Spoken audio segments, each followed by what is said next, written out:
Volvo's battery electric trucks are hitting the streets of New York City for the first time. The trucks are being deployed as part of Manhattan Beer Distributors' fleet of more than 400 delivery trucks serving 25,000 thirsty customers.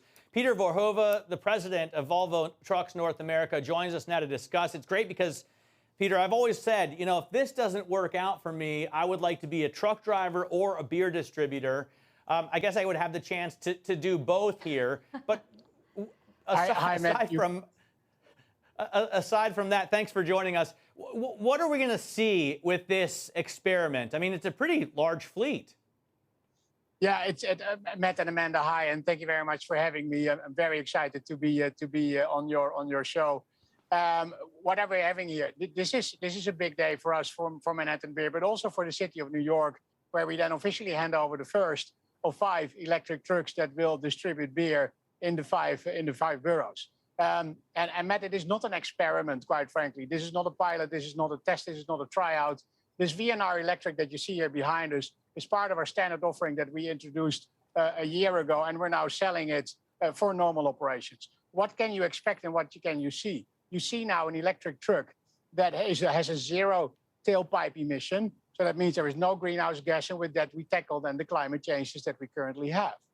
Next to that, it creates clean air, or it creates clean air, and it improves the air quality, which is very important in dense areas like here in the urban streets in New York. And finally, you have a lower noise creation with this truck. That means that you have less noise pollution, and all that together, it basically improves the quality of life of the people in these highly dense areas, and we battle the climate changes. This is part, of course, of what feels like a permanent shift to zero emission. We know that there's a mandate in place in many countries to get there at some future date, so you're on your way. What's the challenge when you think about trucking across North America? I know in this case you have installed, for instance, charging stations that these trucks can access. When you think of the larger picture, what's needed to make this a reality? There's a couple of elements, and thank you, Amanda. There's a couple of elements that need to be in place in order to roll out electric trucks at a good speed. And of course, we need to have the truck now that we have. You can see that here behind us.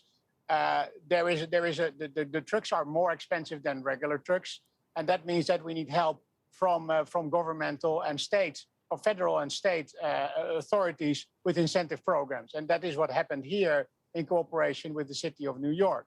Then, of course, we need the charging infrastructure and the utility companies with us in order to create enough charging opportunities.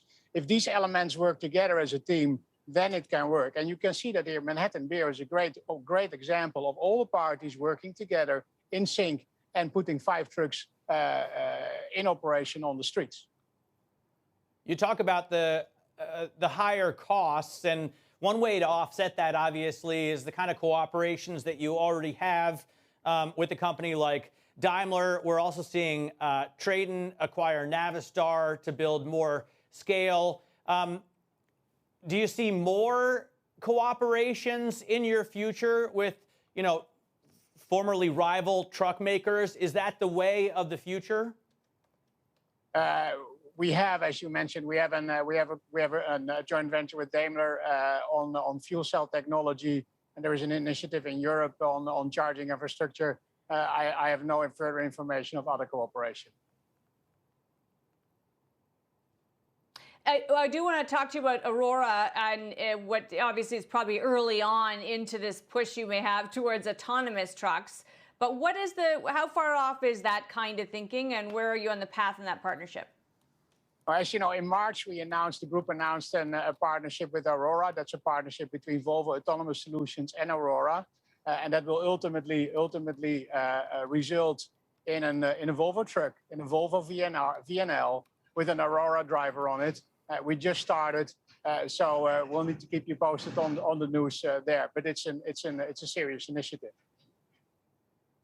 What do you think about the startups that we've seen in the market? A lot of them have kind of fizzled out with, Nikola and what happened to Trevor Milton. But the point is, it's very difficult for new companies to come out here, even for Tesla, to build a semi-tractor trailer with electric power. Why is that?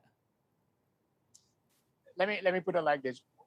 Volvo Trucks, we have a long history in building trucks. We have a long history with our customers.